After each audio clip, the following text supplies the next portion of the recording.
Today, Nike sells shoes all over the planet. Athletes wear them to break records, collectors keep them in glass boxes, and the rest of us wear them while promising that we will definitely start running next Monday. But one of Nike's most important early ideas did not begin in a futuristic laboratory. It began with an Oregon track coach, a stubborn question, and one extremely unlucky waffle iron. Welcome to Hidden Minds Behind Famous Things, where we meet the people whose ideas changed everyday life, even when their first workshop looked more like a garage sale. This is Bill Bowerman, legendary track coach, relentless experimenter, and co-founder of the company that became Nike. Before the famous shoes, advertisements, and athletes, Bill was simply obsessed with helping runners move faster. Bowerman became the track and field coach at the University of Oregon after serving in the U.S. Army during World War II. He was competitive, demanding, and endlessly curious. If a runner lost 1 second, Bill wanted to know where it went.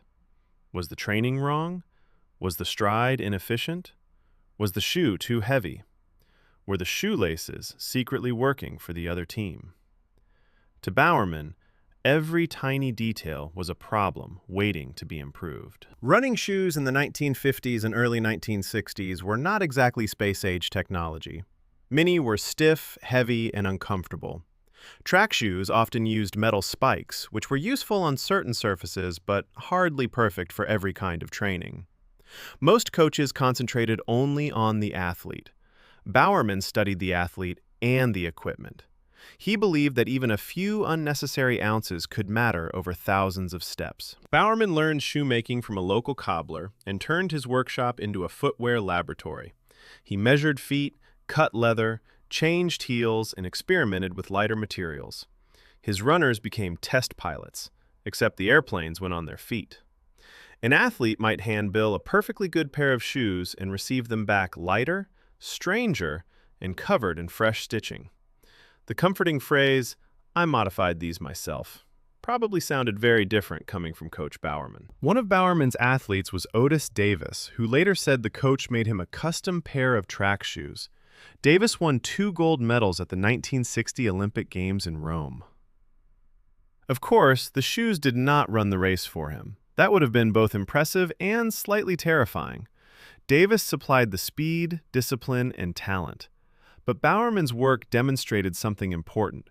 Footwear could be designed around the individual athlete. Another Oregon runner was Phil Knight. He was unlikely to become an Olympic superstar, but he became fascinated by the business of athletic shoes. German brands dominated the market, while Knight believed high-quality Japanese shoes could compete in America. In 1964, he and Bowerman formed Blue Ribbon Sports. Knight understood business. Bowerman understood runners. Together, they had $50 each, a handshake, and a company name that sounded like it sold prize-winning farm animals. Blue Ribbon Sports did not begin in a glass headquarters. Phil sold imported running shoes from the trunk of his car at track meets. Customers inspected shoes beside parking spaces while Bowerman kept sending design suggestions to the manufacturer. Make this lighter, change that heel, improve the cushioning. He was basically writing the professional version of, "Nice shoe, I fixed it for you." Small operation, enormous ambition, and probably very little parking permission. By the early 1970s, Blue Ribbon Sports wanted its own brand. Employee Jeff Johnson suggested Nike, after the Greek goddess of victory. Design student Carolyn Davidson created the famous swoosh for a modest fee. Phil Knight was not immediately convinced, but said it might grow on him. It did, quite a lot. Yet the young company still needed a breakthrough product, something light, flexible, and grippy enough for changing track surfaces. New artificial tracks were appearing, and traditional metal spikes could damage them. Bowerman wanted traction without heavy metal studs. He sketched patterns, cut rubber, and searched for a sole that would grip several surfaces. The answer refused to appear in his workshop. Instead, it waited quietly at home, beside the plates and maple syrup.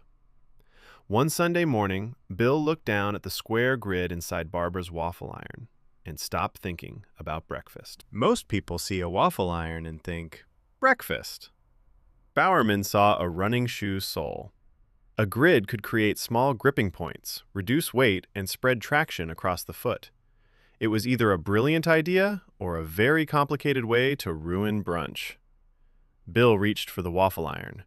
Barbara's Kitchen was about to become Nike's unofficial research laboratory, and the appliance had absolutely no idea what was coming. What happened when Bill poured shoe material into a kitchen appliance?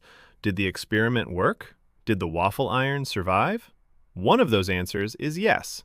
Join us in episode 2 for The Moon Shoe, the Waffle Trainer, and the breakfast experiment that helped Nike find its footing. Follow the channel now because the next part contains invention, Olympic history, and a completely understandable disagreement about kitchen equipment. In episode